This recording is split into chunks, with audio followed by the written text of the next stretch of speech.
Le chill du Pont-Neuf, même en plein jour, me glaçait les os, mais pas autant que cette révélation. Il était là, juste devant moi, le nom d'Isabelle gravé dans la pierre, son souvenir éternel.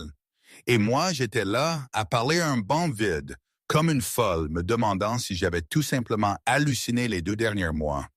Julien Raichi, pas juste Julien. Don Reichi, un parrain, un criminel. Mon estomac se tordait. 2 semaines que j'essayais de digérer ça. 2 semaines à relire les articles, à me noyer dans les détails sordides de son empire. Mafia, extorsion, meurtre. Putain, des meurtres. Mon Julien, l'homme qui avait pleuré son fils Pierre, qui m'avait tenu la main sur ce même banc, était un tueur. Comment c'était possible? J'avais l'impression que ma tête allait exploser. L'air parisien n'avait jamais semblé aussi lourd. Comment n'avais-je pu être aussi aveugle, aussi stupide? Il m'avait fait croire à une histoire, une belle histoire de deuil et de rédemption, alors qu'il vivait dans le sang jusqu'au coude. Mes mains, qui chaque jour s'efforçaient de sauver des vies à la pitié salpêtrière, tremblaient à l'idée d'avoir été si proche de ce genre de mal. Le pire, c'est qu'une partie de moi le comprenait. L'avait compris sur ce foutu pont la première nuit. Mais ça, c'était avant de connaître l'étendue de la noirceur. Et la façon dont il avait laissé les choses, il n'avait pas menti, il avait juste omis. Une omission qui changeait tout. Mon téléphone a vibré dans ma poche, me sortant de ma torpeur. Numéro inconnu. J'ai hésité. Et si c'était lui? Non. Il savait que j'avais besoin d'espace. Il l'avait dit. Avec cette même voix qui pouvait être douce, vulnérable, et qui était en fait la voix d'un homme qui dirigeait la moitié du monde souterrain de Paris. C'était trop. J'ai laissé sonner. Mais ça a continué. Insistant. Finalement, j'ai répondu, la gorge serrée. « Allô, ici l'infirmière Sullivan. » Une voix d'homme. Avec un accent italien prononcé, s'est fait entendre. Poli, mais avec une fermeté qui ne laissait aucun doute. « Bonjour, infirmière Sullivan. Mon nom est Mark. Je travaille pour Julien Raichi. » Mon sang s'est glacé. Mark, un de ces hommes, l'envoi direct d'un émissaire. Mes pensées s'embrouillaient. Comment avait-il eu mon numéro? Cela n'avait pas d'importance, il l'a dit tout de suite. Ce qui comptait, c'est ce que je devais savoir sur le patron. Sur cette nuit-là, sur le Pont-Neuf, celle qui avait tout commencé, c'était une nuit froide, je me souviens. Pas le genre de froid qui pique, juste un truc qui s'insinue sous les vêtements, qui te fait te blottir contre toi-même. 2 heures du pétain ou quelque chose comme ça. Mardi, mercredi, je ne sais plus. L'heure des fantômes. J'étais vidé, lessivé après une double garde à la pitié. 2 patients perdus en une nuit. 2 vies que j'avais pas pu raccrocher. C'était de plus en plus souvent ces derniers temps, cette sensation de ne pas être à la hauteur, de ne pas faire assez. Le même sentiment qui me rongeait depuis la mort d'Isabelle. Le Pont-Neuf était désert. Ça, c'était rare. Même à 7 heures, Paris respirait encore un peu. Mais là, le silence était presque assourdissant, brisé seulement par le ronronnement lointain de ma voiture et le bruit de mes propres pensées qui tourbillonnaient.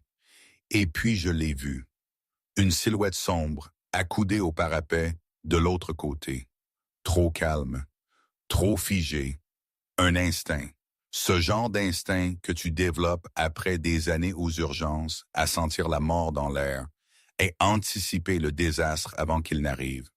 Mon cœur s'est mis à battre la chamade, cette fois-ci pour une vie que je pouvais peut-être encore sauver.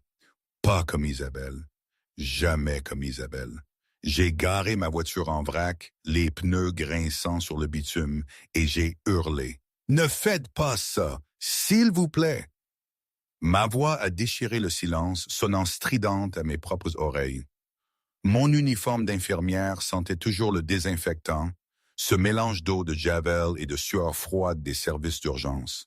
J'étais fatigué, oui, mais cette fatigue a été balayée par une poussée d'adrénaline pure. Ses mains serraient la balustrade, les jointures blanches. Je l'ai vu même avec le peu de lumière, cette tension palpable dans son corps. Grand, massif, une sorte de dignité silencieuse, même dans la détresse la plus absolue. Ses cheveux foncés dansaient un peu sous la brise de la nuit. Il ne s'est pas tourné tout de suite. Attendez juste une minute, c'est tout ce que je demande, j'ai répété, ma voix un peu plus posée cette fois. J'avais appris aux urgences qu'il ne fallait pas brusquer les patients traumatisés. Ne pas les envahir, leur laisser de l'espace. Laisser la blessure respirer avant de tenter de la recoudre. Enfin, il a parlé. Sa voix était rauque, éraillée, comme du papier de verre. Vous ne comprenez pas. Vous ne savez pas que c'est ce que j'ai fait. Il y avait une douleur en lui qui n'était pas récente. Une douleur ancienne, cristallisée dans ses os, dans chaque pore de sa peau. Ça, je l'ai su tout de suite. Vous avez raison, j'ai dit, avançant prudemment. Mes mains à la vue, ouvertes, non menaçantes. Je ne sais pas, mais je sais ce que c'est d'être laissé derrière, d'être celle qui découvre trop tard. C'est là qu'il s'est tourné, et là, malgré l'obscurité, j'ai vu son visage, creusé. Des cernes profonds autour des yeux, des joues un peu concaves. Un homme qui n'avait pas dormi depuis des mois, peut-être des années. Des yeux bruns intenses m'ont sondé avec une force qui aurait dû m'effrayer. Mais non, je n'ai vu que de la souffrance, une douleur brute, consumante, qui faisait écho à la mienne. C'était comme si nos âmes brisées s'étaient reconnues dans le vide de cette nuit. « Votre uniforme, » il a murmuré. « Vous êtes infirmière. » Je viens de finir une double garde. J'ai perdu 2 personnes ce soir. Mon cœur se serrait à chaque mot, mais je devais rester là. J'avais besoin de rester là. Je n'ai pas pu les sauver, mais peut-être que je peux vous sauver, vous. Quelque chose a tressailli sur son visage. De la surprise ou peut-être de l'incrédulité, je ne saurais dire. Je ne vaux pas la peine d'être sauvé. Sa voix était un souffle. Ce n'est pas à vous de décider.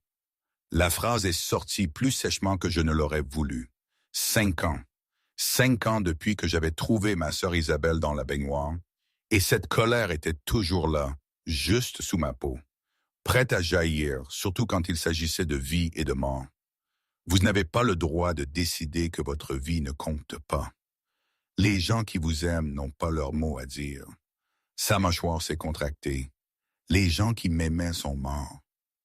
La brutalité de ces mots m'a presque brisé. Je connaissais ce genre de chagrin. Celui qui vous vide de l'intérieur, qui vous ronge la peau, qui vous fait oublier ce que c'est d'être humain. Ce vide immense, cet écho constant du manque. Alors, vivez pour autre chose, j'ai dit doucement. Ou vivez pour rien du tout. Mais vivez. Donnez-vous un jour de plus, 1 heure de plus, 1 minute de plus. Pourquoi est-ce que ça vous intéresse? Ce n'était pas un défi, juste une question sincère, comme si l'idée que quelqu'un se soucie de lui était totalement étrangère. Vous ne me connaissez pas. Parce qu'il y a 5 ans, j'ai trouvé ma sœur trop tard. Elle avait 23 ans, brillante, talentueuse, toute sa vie devant elle. Elle n'a pas laissé de mots, pas dit au revoir. J'ai passé chaque jour depuis à me demander si une seule personne s'était arrêtée, avait dit quelque chose. Serait-elle encore là? Ma voix s'est brisée, les larmes coulant sans contrôle. L'image d'Isabelle, son sourire, la façon dont elle riait, tout est revenu, cette culpabilité lancinante.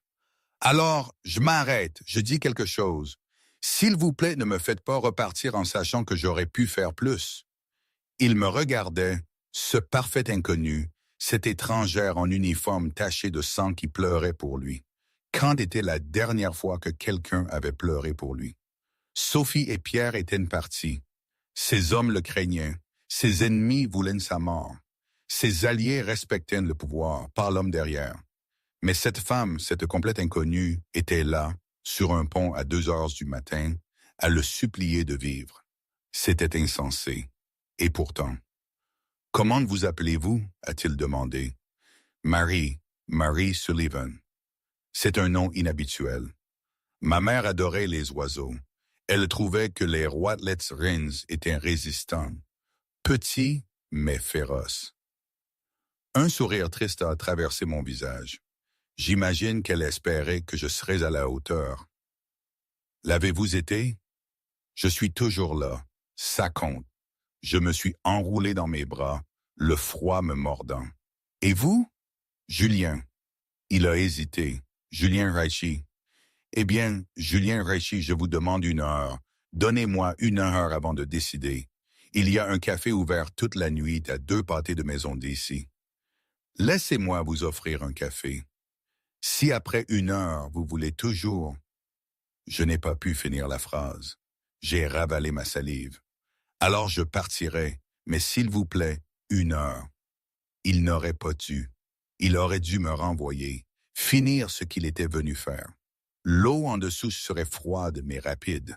La douleur cesserait enfin. Mais quelque chose dans mes yeux, ce mélange de détermination féroce et d'espoir désespéré, lui a rappelé Sophie. Son épouse l'avait regardé comme ça autrefois, comme s'il valait la peine qu'on se batte pour lui. Et peut-être, juste peut-être, il pouvait accorder à cette étrangère 1 heure. Qu'avait-il à perdre? Il était déjà mort à l'intérieur. 1 heure, je l'ai entendu dire. Le soulagement sur mon visage a été presque douloureux à regarder, comme si j'avais retenu ma respiration et pouvais enfin expirer. Lentement, avec précaution, il a enjambé la balustrade. Ses jambes tremblaient quand ses pieds ont touché le sol ferme. Était-ce le froid, la peur ou le poids soudain de choisir de vivre? Il ne pouvait pas le dire. Combien de temps était-il resté là-bas? 1 heure, 2. Le temps avait perdu son sens quelque part entre la 3e bouteille de whisky et le trajet jusqu'au pont. Je ne l'ai pas touché, ne l'ai pas pressé. J'ai juste attendu, patiente, présente. Ma voiture est juste là. Nous pouvons marcher si vous préférez. Votre voiture est très bien. Nous avons marché en silence. J'ai conduit jusqu'au café sans un mot, lui donnant de l'espace pour respirer, pour s'adapter au fait qu'il était encore en vie, qu'il avait choisi de l'être au moins pour 1 heure de plus. Le café était exactement ce à quoi je m'attendais.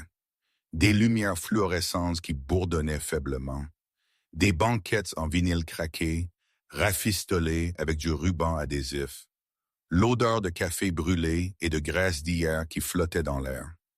Vide, à l'exception d'une serveuse qui s'ennuyait, défilant sur son téléphone derrière le comptoir. Nous nous sommes glissés dans une banquette du coin. J'ai commandé 2 cafés sans lui demander ce qu'il voulait. Noir, j'ai deviné. Noir, c'est bien. Il a enveloppé ses mains autour de sa tasse quand elle est arrivée, comme s'il avait besoin de la chaleur. Maintenant que je pouvais le voir clairement sous les lumières crues, j'ai remarqué les détails. Il était plus jeune que je ne l'avais imaginé, fin de la trentaine, peut-être 40 ans.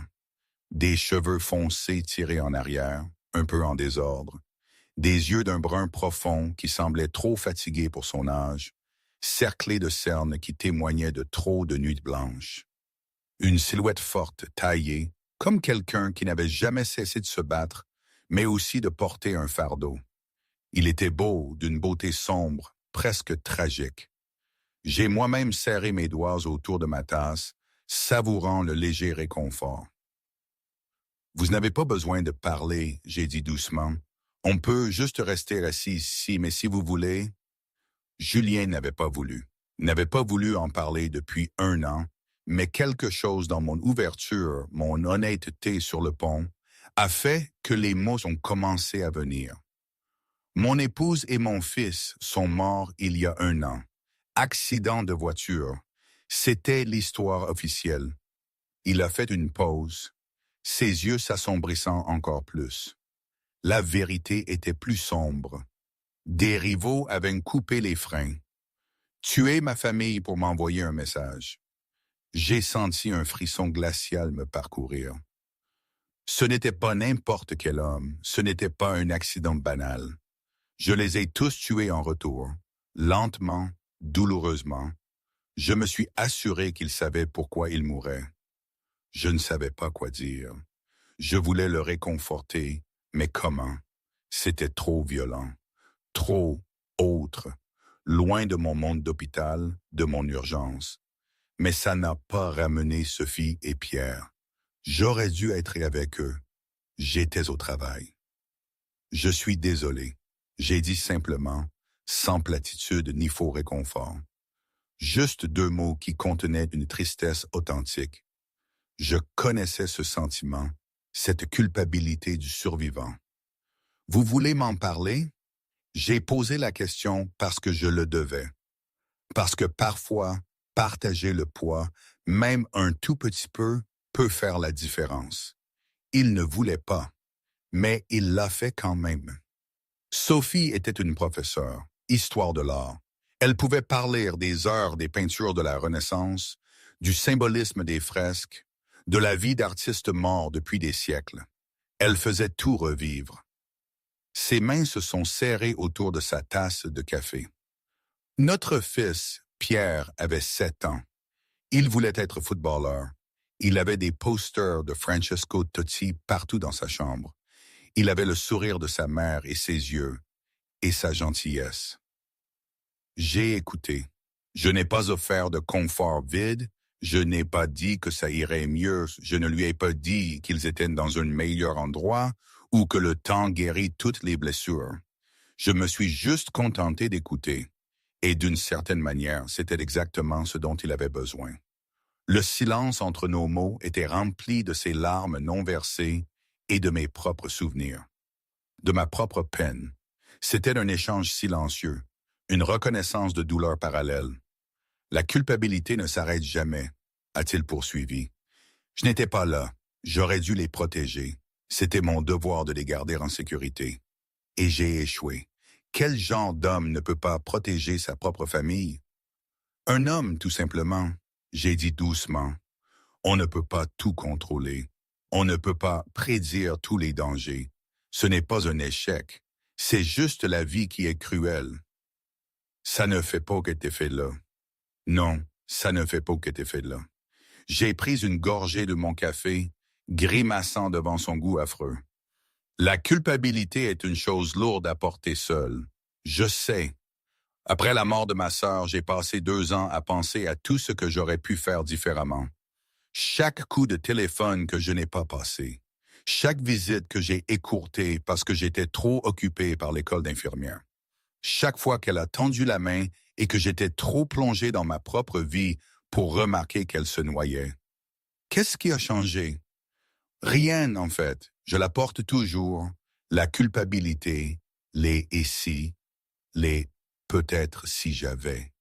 Mais j'ai décidé que si je ne pouvais pas la sauver, peut-être que je pouvais sauver quelqu'un d'autre.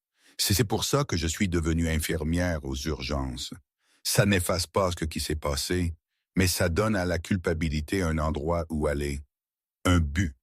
Julien m'a étudié à travers la table abîmée. C'est pour ça que vous vous êtes arrêté ce soir. C'est pour ça que je me suis arrêté ce soir. J'ai soutenu son regard. Je n'ai pas pu sauver Isabelle, mais peut-être que je pouvais vous sauver. Nous sommes restés un moment en silence. Un silence confortable, du genre qui n'avait pas besoin d'être rempli.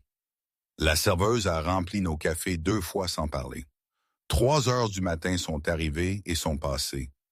Dehors, par les fenêtres du café, Paris commençait à s'éveiller. Des camions de livraison matinaux qui grondaient. Des balayeuses avec leurs machines.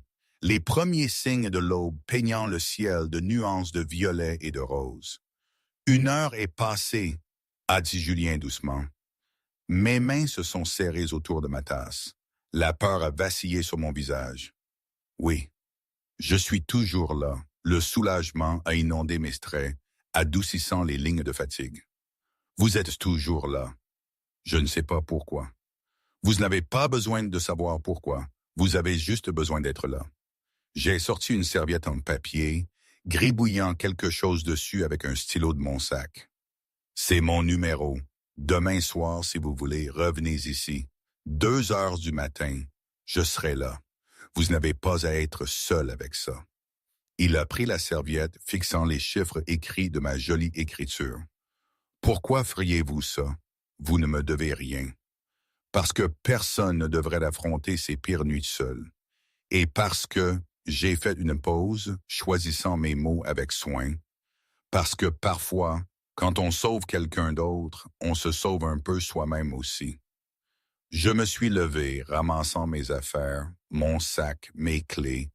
La fatigue retombait sur mes épaules. Je dois rentrer, dormir un peu avant ma prochaine garde. Mais Julien, merci pour cette heure. Il est revenu la nuit suivante et la nuit d'après. Pendant 2 semaines, nous nous sommes rencontrés au café à 2 heures du matin. Julien n'a jamais expliqué pourquoi il gardait des heures aussi étranges et je n'ai jamais posé la question. J'ai supposé que c'était l'insomnie, le deuil, les mêmes démons qui me tenaient éveillé pendant mes nuits de repos. Je ne savais pas qu'il ajustait tout son emploi du temps autour de moi, se glissant loin des réunions d'affaires et des affaires de famille pour passer ses heures volées avec moi. Nous avons parlé de tout et de rien. Je lui ai parlé de mes études infirmières, des heures impossibles et des prêts étudiants que je remboursais encore, des patients que j'avais sauvés et de ceux que j'avais perdus, ceux qui hantaient mes rêves, de ma sœur Isabelle, qui avait été l'enfant prodige, la fille parfaite avec des notes parfaites et un avenir parfait, jusqu'à ce que la dépression devienne trop lourde à porter. J'ai parlé de ma mère, toujours pleine d'espoir malgré tout, et de mon père, ce roc silencieux. Parfois, j'ai même raconté des anecdotes absurdes, des urgences, des trucs tellement dingues que ça te faisait rire juste pour ne pas pleurer. Il m'écoutait attentivement et je voyais, ou du moins je croyais voir, qu'il s'ouvrait un peu à chaque fois. Mon père m'avait toujours dit de me méfier des choses trop belles pour être vraies, des promesses trop lisses. Il parlait des colporteurs sur les marchés de mon enfance, de ces vendeurs d'illusions. Mais en rencontrant Julien, avec son allure sombre, sa peine palpable, et la façon dont il s'était ouvert à moi dans ce café, rien n'avait l'air trop beau. Au contraire, tout semblait réel, brut, écorché. Et pourtant, cette phrase résonnait. J'avais choisi de la laisser de côté, de me fier à mon instinct, à cette connexion si forte. Un pari risqué, je le savais au fond de moi, mais à ce moment-là, la promesse d'un quelconque apaisement était trop tentante pour être ignorée. Il m'a parlé de l'amour de Sophie pour l'art, des week-ends au musée où elle expliquait les tableaux à un petit Pierre de 7 ans qui voulait juste une glace. Il m'a parlé d'apprendre à Pierre à faire du vélo au Jardin du Luxembourg, des genoux écorchés et du sourire triomphant quand il y est enfin arrivé. Il m'a parlé du vide béant laissé par leur absence, du silence dans sa maison qui résonnait trop fort. Il ne m'a rien dit sur le business familial, sur le sang sur ses mains, sur le fait qu'il était l'un des hommes les plus dangereux de Paris, ni sur les corps qu'il avait laissés derrière lui, la peur que son nom inspirait, l'empire qu'il contrôlait par la violence et l'intimidation. Ici, dans ce café miteux au bord de la ville, il était juste Julien. Pas le boss, pas le tueur, pas l'homme qui se noyait dans la culpabilité et la violence. Juste un homme qui essayait de se souvenir comment être humain. Moment, ici je dois faire une pause, respirer un peu. Le truc, c'est que quand je repense à tout ça, je me dis que j'étais tellement naïve, tellement plongé dans mon propre chagrin et cette espèce de mission de sauver quelqu'un pour donner un sens à la mort d'Isabelle. J'ai vu un homme brisé, un reflet de moi-même, et j'ai voulu le réparer. Comme un patient que j'aurais recousu. Est-ce que c'était de l'amour, de l'empathie, ou juste un désir désespéré de combler un vide? Je ne sais pas, honnêtement. C'était un cocktail de tout ça, je crois, un mélange toxique et irrésistible. J'ai souvent pensé à mes collègues aux urgences, ce qu'elles auraient dit si elles m'avaient vu là, avec ce type. Elles m'auraient prévenu, c'est sûr. Marie, attention, ne te jette pas la tête la première. Mais j'étais tellement à fleur de peau que j'aurais juste ignoré. La douleur rend égoïste, ça je l'ai appris. Elle te rend aveugle à tout sauf à l'objet de ton attention. Et là, l'objet, c'était Julien. C'était compliqué. Et ça l'est toujours, d'une certaine manière.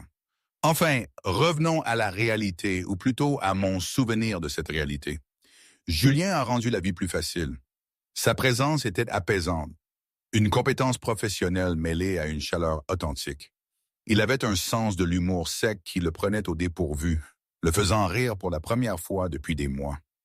J'ai un souvenir précis d'une nuit, la serveuse était déjà allée prendre sa pause déjeuner ou je ne sais quoi, et on était seul ou presque. Alors ce type arrive aux urgences, j'ai dit un soir, en remuant du sucre dans mon troisième café. Je me souviens même de la couleur de la tasse, un truc délavé, presque beige.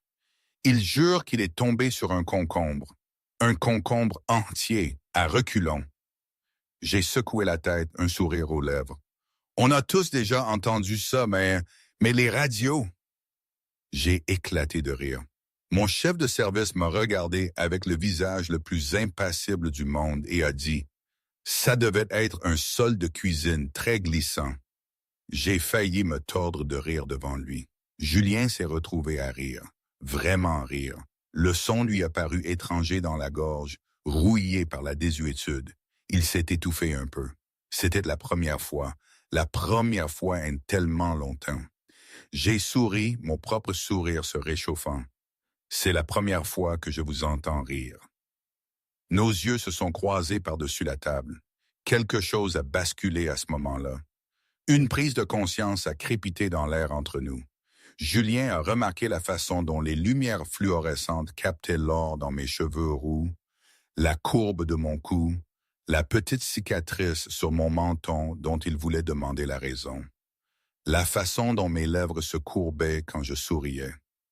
J'ai remarqué la ligne nette de sa mâchoire, la façon dont ses yeux bruns foncés se réchauffaient quand il souriait, la force de ses mains cicatrisées autour de sa tasse de café, la façon dont il me regardait comme si je comptais. J'ai détourné les yeux la première, soudain gêné. La chaleur me montait au cou. Dites-moi quelque chose que vous n'avez jamais dit à personne d'autre. J'avais besoin de creuser, de comprendre. Pourquoi? Parce qu'il est 2h30 du matin et que nous sommes les seules personnes saines d'esprit à être éveillées. Les règles normales ne s'appliquent pas. Il a réfléchi à ça, a pris une longue gorgée de son horrible café. Parfois, je suis en colère contre eux, Sophie et Pierre, de m'avoir laissé seul ici, de me forcer à continuer alors que tout ce que je veux, c'est m'arrêter. Ce n'est pas fou, c'est le deuil. Je savais si bien. Votre tour, quelque chose que vous n'avez dit à personne. J'ai mordu ma lèvre.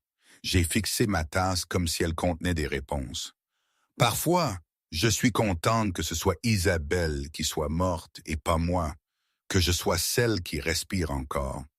Et puis je me déteste de le penser, d'être si égoïste. Julien a tendu la main sur la table avant de pouvoir s'arrêter, couvrant la mienne avec la sienne. Sa peau était chaude, les paumes cueilleuses, la prise forte, rassurante, un ancrage. Ce n'est pas égoïste, c'est humain, c'est la survie. Je n'ai pas retiré ma main, mes doigts se sont légèrement recroquevillés, acceptant le réconfort. Nous sommes restés ainsi pendant un long moment avant que je ne retire ma main doucement. Il est tard, tôt, peu importe. Demain à la même heure. Demain à la même heure. 1 mois après le début de notre étrange amitié, Marc, le bras droit de Julien, a commencé à poser des questions. J'ai appris ça bien plus tard, bien sûr, quand tout a éclaté. Marc me l'a raconté avec ses propres mots, des mois après. Sa voix grave, marquée par des années passées à côtoyer ce genre de monde. Il me disait, le boss disparaît tous les soirs vers 1h30 du matin, pendant des heures, pour affaires personnelles. Son ton le faisait comprendre, le sujet était clos, mais il persistait. Les Calabrais commencent à faire du bruit autour des quais. Ils pensent que le boss est distrait, qu'il est faible. Ils testent les limites, ils veulent voir jusqu'où ils peuvent aller. Marc avait vu la lueur dans les yeux de Julien, ce regard qui rappelait aux gens exactement qui il était et ce dont il était capable. Un regard que je n'avais jamais vu moi-même, du moins pas à ce moment-là. « Est-ce que j'ai l'air faible, Marc? » Non, patron. Alors, occupez-vous des Calabrais. C'est pour ça que je vous paye. Faites-leur comprendre ce qui se passe quand on me teste. Marc a raconté qu'après son départ, Julien avait fixé Paris depuis sa fenêtre. Il était inconscient. Ses rencontres avec moi, cette connexion, ça le rendait vulnérable. Dans son monde, la vulnérabilité vous faisait tuer les gens qui vous étaient chers. Il aurait dû arrêter, disparaître de ma vie aussi soudainement qu'il y était entré pour ma sécurité et la sienne. Mais cette nuit-là, à 2 heures du matin, il laisse retourner au café. J'étais déjà là. 2 cafés l'attendaient. Moi, je me souviens de ça. Il est arrivé et j'ai souri. Et quelque chose dans sa poitrine s'est dénoué. Une tension qu'il n'avait pas réalisé porter. Journée difficile? J'ai demandé. On peut dire ça. Il a perdu un adolescent de 17 ans, accident de moto, pas de casque. Il se croyait invincible. Sa mère, il s'est tu, secouant la tête. Elle n'arrêtait pas de dire « C'est mon bébé, c'est mon bébé ». Comme si en le disant assez de fois, ça changerait les choses. C'était la même rengaine, la même douleur universelle. Certains jours, je me demande pourquoi je fais ce travail. Parce que vous sauvez des gens. Pas assez. Vous m'avez sauvé. J'ai levé les yeux, surprise par l'intensité de sa voix, l'honnêteté brute de ses yeux sombres. J'ai vu le Julien que j'avais rencontré sur le pont. Le Julien brisé, mais vulnérable. Julien, cette nuit-là sur le pont, j'en avais fini. Fini. La lettre de suicide était écrite, les affaires réglées. J'étais prête à lâcher prise. Il s'est penché en avant. Et puis vous m'avez arrêté. Chaque jour depuis, je me réveille et je ne veux pas mourir. C'est grâce à vous. Mes yeux se sont remplis de larmes. Je suis contente de m'être arrêté. Moi aussi. L'air entre nous vibrait de quelque chose qu'aucun de nous ne voulait nommer. Pas encore. C'était trop nouveau, trop fragile, mais c'était là, indubitable, et ça devenait plus fort. Ça devenait quelque chose. 2 mois après le pont, je l'ai emmené quelque part où je n'avais jamais emmené personne d'autre. Je veux vous montrer quelque chose, j'ai dit en quittant le café une nuit. Au lieu de nous diriger vers nos voitures, je l'ai conduit à pied à travers les rues calmes. Paris à 3 heures du matin était une ville différente, paisible, ancienne, débarrassée des touristes et de la circulation, juste de la pierre, de l'histoire et du silence. Nous avons marché pendant 15 minutes jusqu'à un petit parc surplombant la Seine. Au centre se trouvait un simple banc de pierre avec une plaque de bronze. C'est le mémorial d'Isabelle, j'ai dit doucement. Mes parents l'ont fait placer ici. Elle adorait cet endroit. Elle venait d'ici pour dessiner. C'était une étudiante en art incroyablement talentueuse. Julien a lu la plaque. Isabelle Rose Sullivan, 1996-2020, à jamais dans nos cœurs. Partie trop tôt, mais jamais oubliée. Je viens ici parfois après le travail, j'ai continué, m'asseyant sur le banc. Je lui parle. Je lui raconte ma journée, les patients difficiles, les choses stupides qui se sont passées. Ça a l'air fou, probablement. Non, Julien s'est assis à côté de moi, plus près que d'habitude, nos épaules se touchant. Je fais la même chose. Je parle à Sophie et Pierre à voix haute. Dans ma tête, peu importe. Parfois dans la voiture, parfois à la maison. Je leur raconte ma journée. Les choses qui me rappellent d'eux. Pensez-vous qu'ils nous entendent? Les personnes que nous avons perdues. J'avais toujours cette question sans réponse. Je ne sais pas. J'aimerais le croire. J'ai fixé la scène, regardant l'eau refléter les lumières de la ville. Croyez-vous qu'ils voudraient que nous soyons heureux, les personnes que nous avons perdues, ou qu'ils voudraient que nous pleurions pour toujours? Sophie serait furieuse si je gâchais ma vie à pleurer. Un sourire triste a traversé son visage. Elle a toujours dit que la vie était trop courte pour la passer triste, qu'il fallait saisir la joie partout où on la trouvait, la tenir à 2 mains. Isabelle disait, « Demain n'est pas promis. Vis aujourd'hui comme si c'était le dernier. » J'ai ri, Mais mon rire a sonné brisé. Elle a dit ça jusqu'à ce qu'elle décide qu'elle ne voulait plus de demain du tout. L'ironie ne m'échappe pas. La maladie l'a emporté. La dépression est une maladie. Comme le cancer ou les maladies cardiaques, vous le savez. Le savoir ne rend pas les choses plus faciles. Non, ça ne les rend pas. Nous nous sommes assis en silence confortable, regardant la rivière couler. Lentement, avec hésitation, Julien a tendu la main vers la mienne. J'ai entrelacé mes doigts dans les siens sans hésitation. Son pouce a tracé des motifs sur ma paume, apaisant, ancrant. Merci de m'avoir amené ici, j'ai dit. De m'avoir fait confiance avec ça. Merci d'être venu, de comprendre. Quand l'aube a commencé à se lever, peignant le ciel de nuances d'orange et de rose, j'ai réalisé quelque chose. Je n'ai pas regardé le lever du soleil depuis plus d'1 an. Pourquoi pas? Parce que je ne voulais pas voir un autre jour. Je ne voulais pas affronter les heures interminables, le vide. Il m'a regardé, cette femme qui était devenue son encre, sans qu'aucun de nous ne l'ait planifié. Mais je veux voir celui-ci. Nous avons regardé le soleil se lever sur Paris ensemble, peignant l'ancienne ville d'or. Quand j'ai frissonné dans la fraîcheur matinale, Julien a retiré sa veste.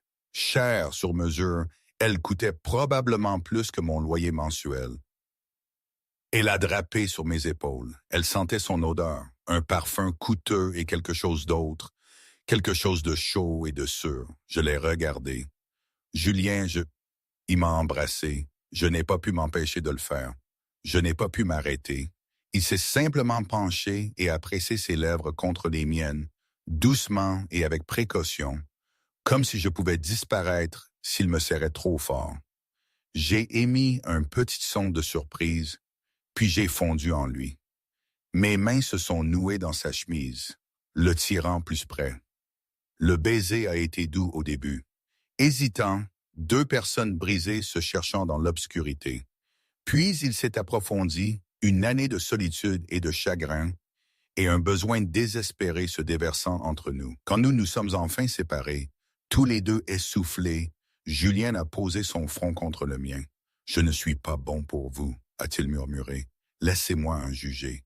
Il y a des choses que vous ne savez pas sur moi, des choses que je ne peux pas encore vous dire. Alors dites-les-moi quand vous serez prêt. » Mais il ne pouvait pas. Pas encore. Pas quand je le regardais, comme s'il valait la peine d'être sauvé au lieu d'être condamné. Pas quand je voyais l'homme qu'il voulait être au lieu de l'homme qu'il était. « Donnez-moi du temps », a-t-il dit à la place. J'ai étudié son visage, j'ai vu la peur là, les secrets, le poids des choses inexprimées. J'aurais dû insister, exiger des réponses, mais j'avais appris avec les patients traumatisés que certaines blessures avaient besoin de temps avant de pouvoir être nettoyées. Précipitez-vous et vous aggravez les choses. D'accord, j'ai dit. Du temps. Mais Julien, quoi que vous cachiez, quoi que vous pensiez qui me fera fuir, je suis plus forte que j'en ai l'air. Il m'a embrassé à nouveau, plus doucement cette fois. Une promesse et des excuses enveloppées ensemble. Nous avons commencé à sortir ensemble correctement après cela, ou aussi correctement que 2 personnes qui ne se voyaient qu'entre 2 et 5 heures du matin pouvaient sortir ensemble. Julien m'a emmené dans un restaurant sur un toit que sa famille possédait, arrivant après la fermeture, lorsque le personnel était rentré chez lui et que nous aurions une intimité totale. Il a commandé la moitié du menu en italien rapide, sa voix changeant quand il parlait sa langue maternelle. Plus fluide, plus autoritaire. « C'est incroyable », j'ai dit, la bouche pleine d'un Rosso. « Vous mangez comme ça tous les soirs? » « Pas d'habitude, mais vous méritez le meilleur. Je suis une fille simple. Le café du café, c'est bien. Il n'y a rien de simple en vous, ma chère. » La façon dont il me regardait a fait monter une chaleur dans mon ventre, comme si j'étais la seule personne au monde, comme si je comptais plus que tout. Pour notre 2e rendez-vous, où était-ce le 3e? J'ai du mal à me souvenir de la chronologie exacte de ses débuts. Tout était un peu flou de fatigue et d'émotion. Je l'ai amené à mon appartement. Petit, en désordre, rempli de manuels médicaux et de plantes à moitié mortes que j'oubliais d'arroser. Une pile de gommage propre sur la table de la salle à manger que j'utilisais comme table de pliage. Désolé pour le désordre, j'ai dit, soudain gêné. Je travaille beaucoup. Je n'ai pas eu le temps de... C'est parfait. Et il le pensait. Mon appartement était habité, réel, rien à voir avec son penthouse stérile, avec ses meubles de qualité musée et son manque de chaleur. Cet endroit avait de la personnalité, avait de la vie. Nous avons commandé des plats à emporter et regardé un film sur mon ordinateur portable, blotti ensemble sur mon canapé usé. Julien ne se souvenait pas de la dernière fois qu'il avait fait quelque chose d'aussi normal. Entre le deuxième acte et le générique, sa main a trouvé son chemin sous ma chemise, traçant des motifs sur le bas de mon dos. Mon souffle s'est coupé. Je me suis tourné vers lui, les yeux sombres de désir. « Julien, dites-moi d'arrêter et je le ferai. » Il m'a embrassé à la place, fort, exigeant, toute patience disparue. Nous avons bougé ensemble, moi à califourchon sur ses genoux, ses mains s'en mêlant dans mes cheveux. J'ai gémi contre lui et il a gémi aussi, serrant mes hanches assez fort pour laisser des marques. « La chambre !» J'ai haleté contre sa bouche. Il m'a porté là-bas, sans rompre le baiser, m'a posé sur le lit comme quelque chose de précieux, puis s'est arrêté, reculant pour me regarder, mes cheveux étalés sur l'oreiller, mes lèvres gonflées, ma poitrine haletante. « Êtes-vous sûr? » a-t-il demandé. « On peut attendre. Je ne veux pas me précipiter. Je ne veux pas attendre. Je vous veux maintenant. » Permission accordée. Julien a procédé à me démonter pièce par pièce. Il a cartographié chaque centimètre de ma peau avec ses mains et sa bouche. Il a appris ce qui me faisait haleter, ce qui me faisait gémir, ce qui faisait que mes ongles s'enfonçaient dans ses épaules. Il a pris son temps, savourant chaque son, chaque réaction. Quand il s'est enfin enfoncé en moi, nous tremblions tous les deux. Je me suis cambré sous lui, criant son nom. « Mon Dieu, Marie, perfetta » a-t-il murmuré contre ma gorge. « Parfaite, si parfaite. » Nous avons bougé ensemble, lentement et profondément au début, apprenant nos rythmes mutuels, puis plus vite, plus désespérément, poursuivant quelque chose que nous nous étions tous les deux refusés pendant des semaines. Quand je me suis effondré dans ses bras, Julien a suivi quelques secondes plus tard, enfouissant son visage dans mon cou et murmurant mon nom comme une prière. Après, nous étions allongés, enlacés dans des draps humides de sueur, nos cœurs ralentissant progressivement. J'ai tracé les cicatrices sur sa poitrine, une blessure par balle près de son épaule, une blessure au couteau sur ses côtes. Des choses que je reconnaissais de mon travail aux urgences, mais je n'ai pas posé de questions. Pas encore. Restez, j'ai murmuré, jusqu'à l'aube. Il avait promis de toujours partir avant le lever complet du jour. J'ai supposé que c'était le deuil, son besoin de maintenir une distance. Je ne savais pas que c'était parce que le jour signifiait le retour à son autre vie, celle que je ne connaissais pas. 3 mois après le début de notre relation, le monde de Julien a commencé à s'effondrer. Une famille rivale a fait un coup sur son territoire. Coordonné, professionnel, clairement planifié depuis des semaines. Ils ont frappé 3 de ces entreprises en une nuit. Le restaurant, l'entrepôt, le club. Des stocks brûlés, des biens détruits. 10 de ces hommes envoyés à l'hôpital avec des os brisés et pire. C'était une déclaration de guerre. Julien était assis dans son bureau, les jointures ensanglantées après avoir extorqué des informations au seul rival qu'ils avaient attrapé. Et il a passé les appels qu'il passait depuis 20 ans. La violence a rencontré plus de violence. Le sang a répondu au sang. Il a déployé ses hommes comme des pièces d'échecs, calculés et froids. À l'aube, 6 hommes étaient morts. Tous des rivaux, mais quand même, des corbes qui seraient trouvés dans des ruelles et des bennes à ordures. Des avertissements à quiconque pensait que la famille Raichi était faible. Il m'a rencontré au café ce matin-là avec la mort sur les mains. littéralement. Il les avait frottés à vif, mais l'odeur du sang persistait. J'ai juste regardé son visage et j'ai su que quelque chose n'allait pas. Que s'est-il passé? Travail, mauvaise nuit. Vous voulez en parler? Non. J'ai tendu la main vers la sienne et il s'est retiré. Le rejet m'a piqué. J'ai essayé de ne pas le laisser transparaître sur mon visage. Je suis désolé, a-t-il dit immédiatement, voyant ma blessure. Je suis juste... ces derniers jours ont été difficiles. Vous ne cessez de dire ça, mais vous ne me dites jamais ce qui ne va pas. Je sais, Julien. Je ne peux pas vous aider si vous ne me laissez pas entrer. Il y a des choses avec lesquelles on ne peut pas aider. La frustration bouillonnait en moi. Cela faisait 3 mois que nous étions ensemble et je ne savais toujours presque rien de sa vie, de son travail, de sa famille, de l'endroit où il vivait. Que des mystères. J'avais tout partagé avec lui.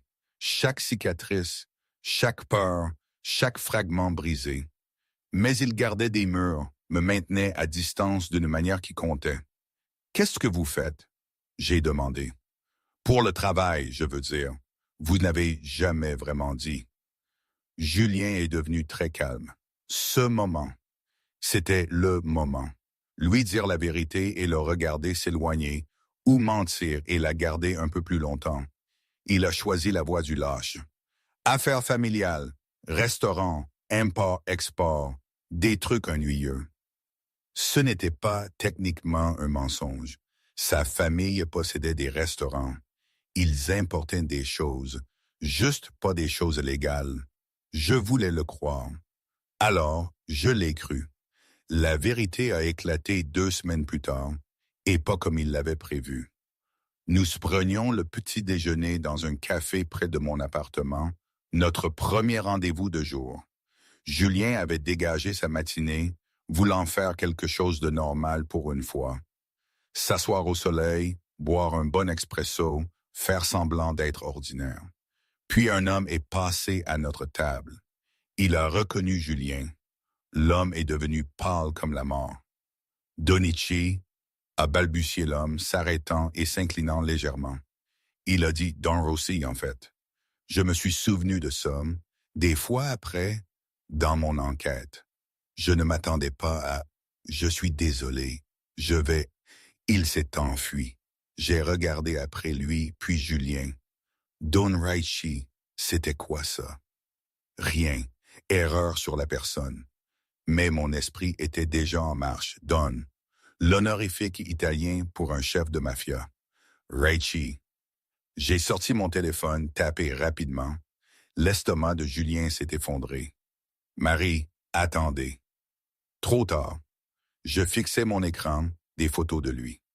Julien Raichi, présumé chef de la famille criminelle Raichi, soupçonné de racket, d'extorsion, de blanchiment d'argent, de meurtre. Les articles s'enchaînaient. Des photos de lui en costume coûteux lors de funérailles, des rapports de police, des témoignages qui ne tenaient jamais. Un empire criminel documenté, mais jamais prouvé. Vous êtes dans la mafia. Pas une question, une affirmation. Oui. J'ai posé mon téléphone doucement, comme s'il allait exploser. Vous m'avez menti. Je n'ai jamais menti. J'ai juste...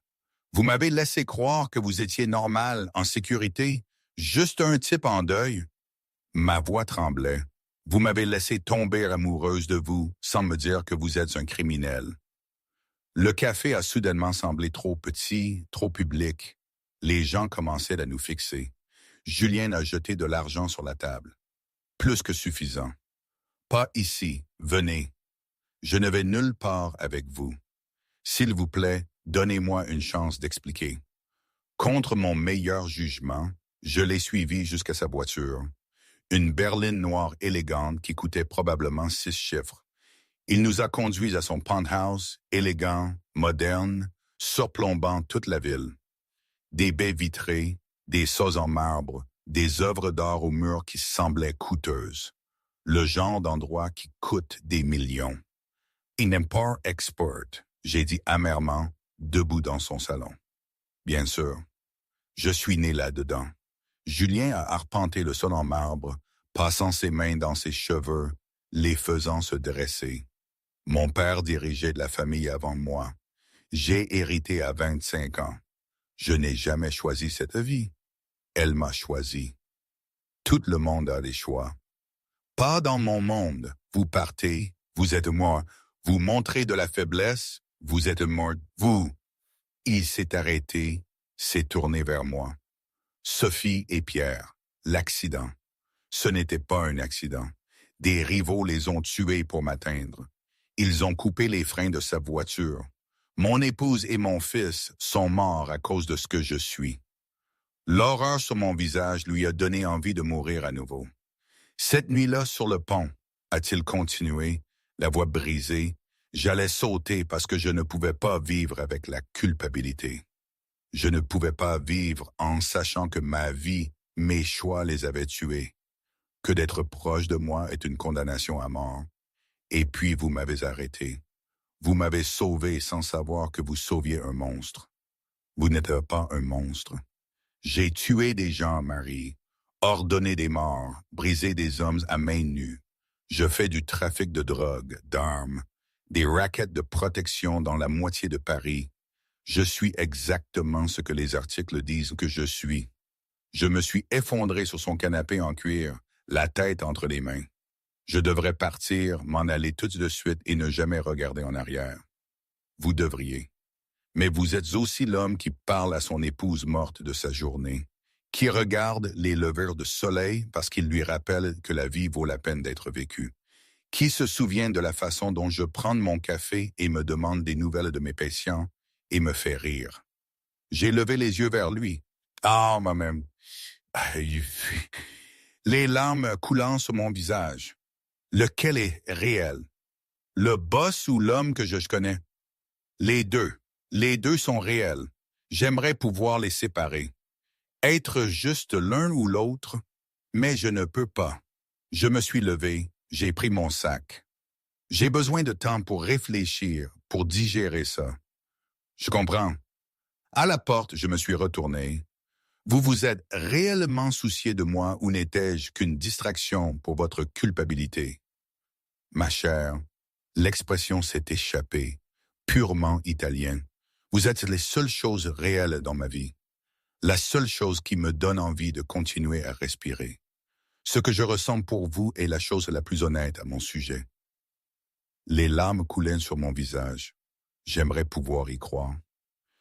Puis je suis parti et Julien était de nouveau seul. Pendant 2 semaines, son téléphone est resté silencieux. Pas d'appel, pas de texto. J'avais disparu de sa vie aussi complètement que si cette nuit sur le pont n'avait jamais eu lieu. Julien s'est replongé dans le travail. Il a pris des décisions avec une précision froide, rappelant à tout le monde pourquoi il était le patron. Lorsque les Calabrais ont fait un autre coup, testant les limites, il a répondu avec une force écrasante, brutale, efficace, impitoyable. Des corps sont tombés, les territoires ont été renforcés, la peur a été rétablie. Marc, lui, a vu son patron devenir quelqu'un de plus dur qu'avant, plus froid. « Ça va ?» lui a-t-il demandé un jour. « Très bien. Vous n'étiez pas retourné au café. »« Je n'y retournerai pas. »« Patron, laissez tomber, Marc. » Mais la solitude s'est insinuée malgré tout. Tard dans la nuit, seul dans son penthouse, Julien fixait son téléphone, tapant des messages qu'il n'envoyait jamais. « Tu me manques, je suis désolé, s'il te plaît. » Il les a tous supprimés. Il n'est pas allé au pont. Il n'y a même pas pensé. Non pas parce qu'il était heureux. Il ne l'était pas.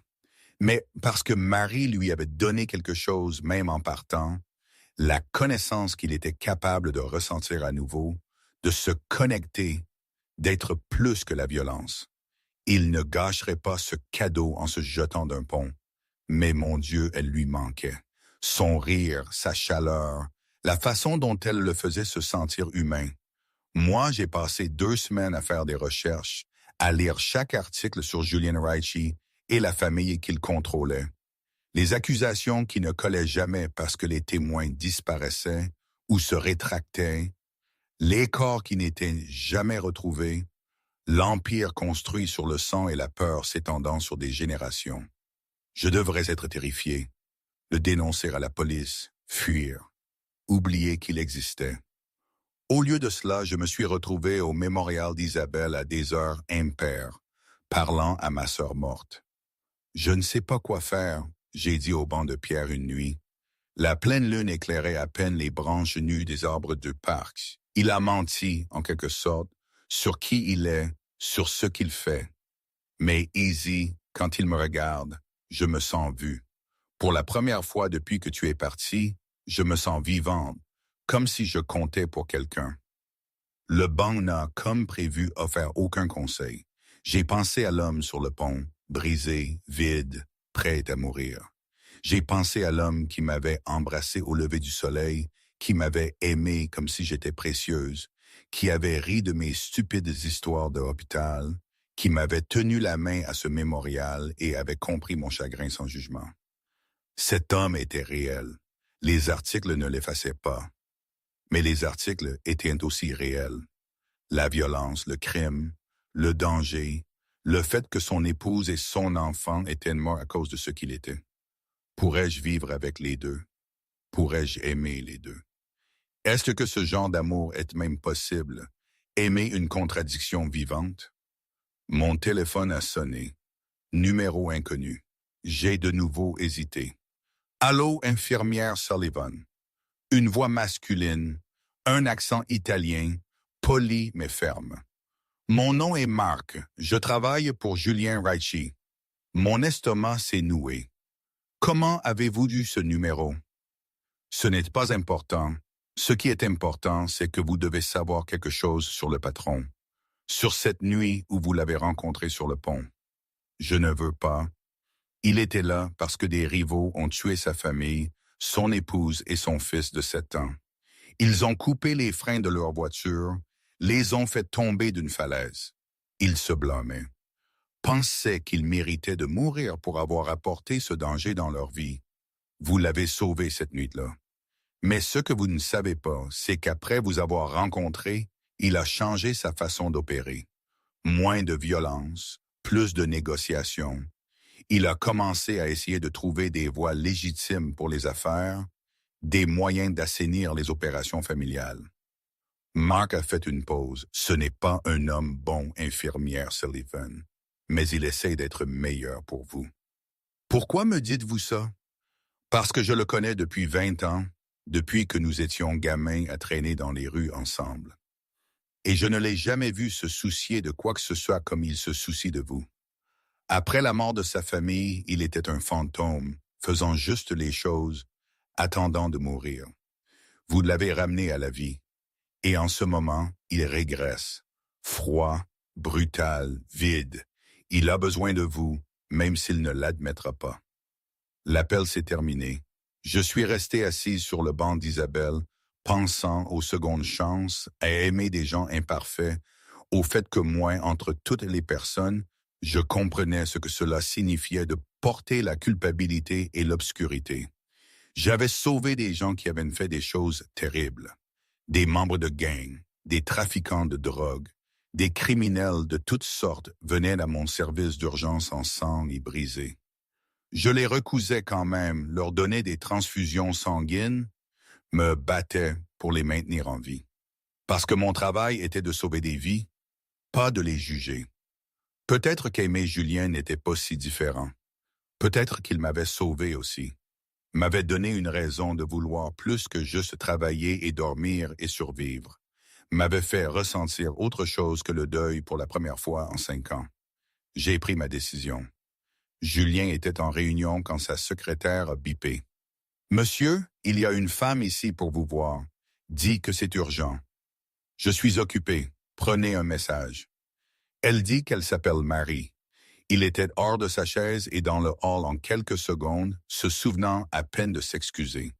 Je me tenais là dans mon uniforme, l'air fatigué et nerveux et belle. Mes cheveux étaient détachés, flottant autour de mes épaules. J'avais pleuré, je pouvais le voir à mes yeux. « Salut », j'ai dit. « Salut ». Ces hommes nous regardaient depuis diverses portes et bureaux. Marc souriait d'un air narquois de l'autre côté de la pièce, les bras croisés. Julien s'en fichait. On peut parler? J'ai demandé. Quelque part en privé. Il m'a conduite à son bureau, a fermé la porte. Nous nous sommes tenus face à face, un océan d'incertitude entre nous. Je suis désolé, a-t-il dit immédiatement, de ne pas vous avoir dit dès le début, de vous avoir mis en danger juste en me connaissant, de vous avoir fait tomber amoureuse d'un mensonge. Arrêtez, je me suis rapproché. Je ne suis pas ici pour des excuses. Alors pourquoi? Parce que j'ai passé 2 semaines à penser à ce que vous êtes, à lire sur vos crimes, votre violence, les gens que vous avez blessés, les vies que vous avez détruites. Et puis j'ai pensé à qui vous êtes, l'homme qui pleure son fils, qui m'a tenu la main au mémorial d'Isabelle, qui me fait me sentir moins seul au monde. J'ai levé les mains, j'ai encadré son visage avec les miennes. Je ne sais pas si je peux vivre avec ce que vous faites, mais je sais que je ne peux pas vivre sans vous. Le soulagement s'est abattu sur lui comme une vague. Marie, j'ai des conditions. J'ai besoin d'une honnêteté totale, plus de secrets, plus de demi-vérité. Vous l'aurez, je le jure. J'ai besoin de me sentir en sécurité. S'il y a un danger, un vrai danger, vous me le dites. Vous ne cachez jamais les choses pour me protéger. Et j'ai besoin que vous essayiez d'être meilleur, de trouver des moyens de sortir de cette vie, même si cela prend des années. J'ai besoin de savoir que vous travaillez vers quelque chose de différent. Celle-là était plus difficile. Quitter la famille signifiait la mort pour la plupart des hommes, mais pour elle, il allait essayer. Il trouverait un moyen. J'essaierai, a-t-il promis. Je jure que j'essaierai. Je l'ai embrassé alors, et c'était comme rentrer à la maison, comme être retrouvé après avoir été perdu. Ses bras se sont enroulés autour de moi, me serrant d'assez fort pour laisser des marques. Je me suis pressé contre lui, et il m'a soulevé, m'a posé sur son bureau. Les papiers se sont éparpillés. Il s'en fichait. « Tu m'as manqué », a-t-il murmuré dans mes cheveux, m'inspirant chaque seconde, chaque minute. Vous m'avez manqué aussi, tellement que ça faisait mal. Nous sommes restés là, nous tenant l'un l'autre, pendant que Paris bougeait derrière la fenêtre, pendant que son empire fonctionnait tout seul, pendant que le monde continuait de tourner. Rien d'autre n'importait que ce moment, cette reconnexion. « Restez avec moi cette nuit », a-t-il dit finalement. « S'il vous plaît, chez moi, laissez-moi faire ça correctement ce soir et toutes les nuits. » 6 mois plus tard, Julien m'a ramené au pont. Il était 2 heures du matin à nouveau, la même heure à laquelle nous nous étions rencontrés pour la première fois. J'avais insisté pour aller au café d'abord, pour les vieux souvenirs. Nous nous étions assis dans notre banquette, buvant un café horrible et riant de rien, de mon patient qui avait coincé sa main dans un distributeur automatique, de la tentative désastreuse de Marc en matière de rencontres en ligne. Maintenant, nous nous tenions sur le pont Neuf, mais cette fois du bon côté du parapet, ensemble. « Pourquoi sommes-nous ici ?» j'ai demandé, bien qu'une partie de moi savait, pouvait deviner à l'énergie nerveuse qui émanait de lui. Julien a sorti une petite boîte de sa poche. « Parce que c'est là que ma vie a recommencé, là où vous m'avez sauvé. Mon souffle s'est coupé, mon cœur battant la chamade. Je ne suis pas le même homme qui se tenait ici, prêt à sauter. Je ne suis pas l'homme qui pensait qu'il méritait de mourir, qui croyait que le monde serait meilleur sans lui. » Il a ouvert la boîte, révélant une simple bague en diamant qui captait la lumière des lampadaires. « Je suis quelqu'un de meilleur, quelqu'un qui veut vivre, quelqu'un qui voit un avenir pour lequel il vaut la peine de se battre, et c'est grâce à vous. » Les larmes coulaient sur mon visage. « Mary Sullivan, voulez-vous m'épouser? Voulez-vous me laisser passer le reste de ma vie à vous montrer ce que cela signifie d'être sauvé? Voulez-vous construire quelque chose de réel avec moi? Quelque chose de bon, même si c'est désordonné et compliqué? » Oui, je pleurais à chaudes larmes maintenant. Je m'en fichais. Mon Dieu, oui, toujours, oui.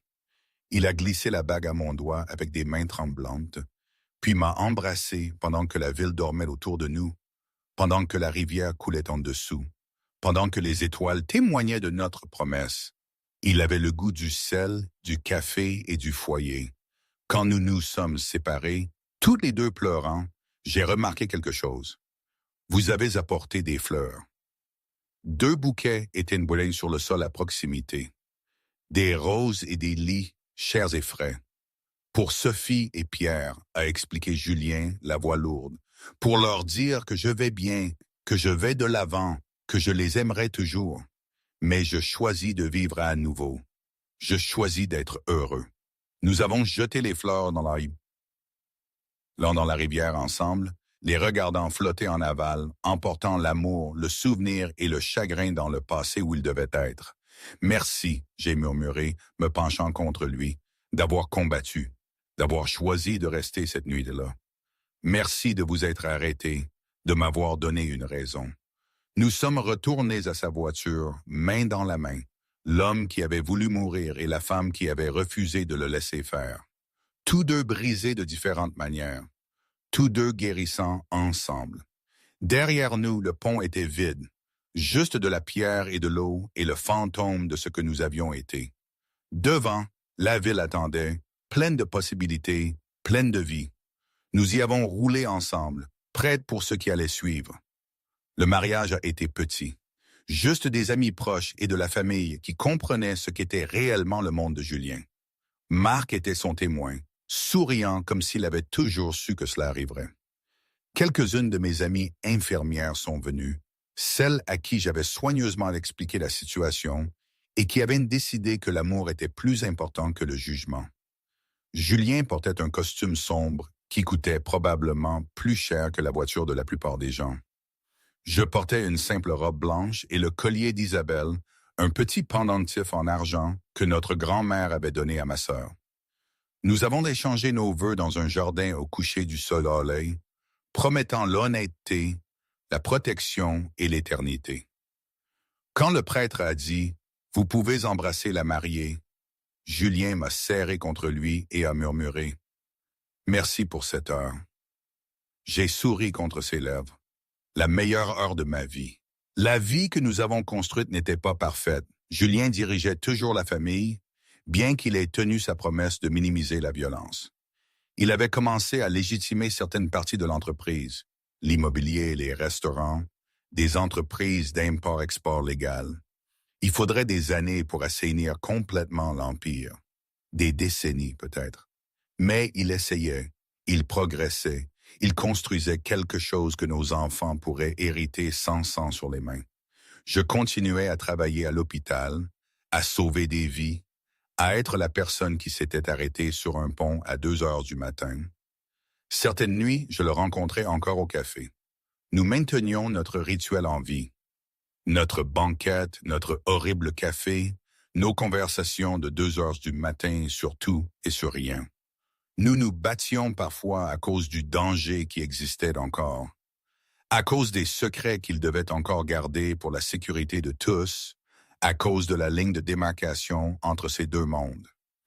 Mais nous revenions toujours l'un à l'autre. Nous nous souvenions toujours de ce que nous avions survécu pour être ensemble. 1 an après le mariage, j'ai appris que j'étais enceinte. Julien a pleuré quand je lui ai dit, des larmes de joie mêlées de peur, d'espoir mêlé de chagrin pour le fils qu'il avait perdu. Terrifié à l'idée d'échouer à nouveau, d'amener un autre enfant dans son monde dangereux. Nous le protégerons, ce sera toi et moi, j'ai dit fermement, prenant son visage dans mes mains. Ensemble, nous ne sommes plus les mêmes personnes.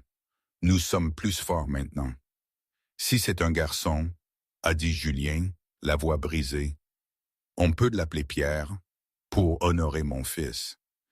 Et si c'est une fille, Isabelle Sophie, nos 2 sœurs, toutes les personnes que nous avons perdues.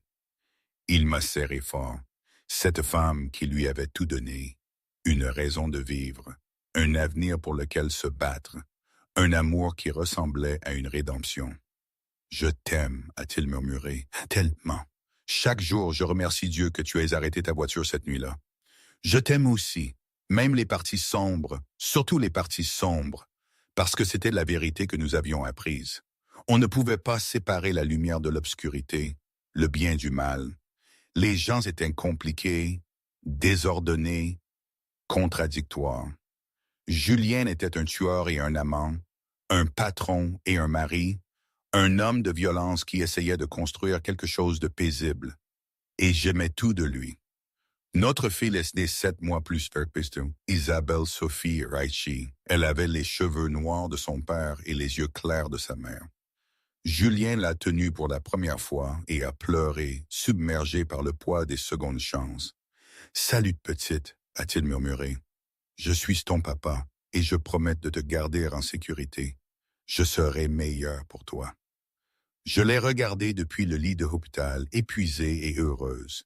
C'était notre famille maintenant, construite à partir de morceaux brisés, de confessions nocturnes et de prières désespérées. Pas parfaite, mais réelle. Pas sûre, mais essayant. Pour notre 2e anniversaire de mariage, nous sommes retournés au pont une dernière fois. Nous nous sommes tenus là où tout avait commencé et nous avons regardé le chemin parcouru. Isabelle dormait paisiblement dans son porte-bébé. « Est-ce que tu as des regrets ?» a demandé Julien, son regard fixé sur la petite. « De t'être arrêté cette nuit-là? » « Jamais. La meilleure décision de ma vie. » J'ai serré sa main. « Toi, rester, descendre de la balustrade, me donner cette heure. » Il a souri, regardant sa fille endormie. « La meilleure décision de ma vie. » Nous nous sommes éloignés du pont ensemble, vers la vie que nous avions bâtie à partir de morceaux brisés. Une vie qu'aucun de nous n'aurait cru possible cette nuit froide il y a 2 ans. Une vie qui valait la peine d'être vécue, d'être combattue, qui valait toutes les complications désordonnées. Paris dormait, tranquille et majestueuse, indifférente à notre petite histoire. Et aujourd'hui, on continue. Je ne sais pas si on a fait le bon choix. Pas de réponse définitive. On vit avec les questions, avec les contradictions. Parfois, j'ai peur, très peur, pour Isabelle, pour nous. Mais Julien essaie, vraiment. Et cet effort, cette intention de vouloir être meilleur, c'est ça qui compte le plus. On ne peut pas effacer le passé, ni même le rendre net et propre. Mais l'on peut construire un avenir un jour à la fois avec ce qu'on a, avec cet amour bancal et précieux. Et ça, c'est déjà beaucoup, n'est-ce pas? C'est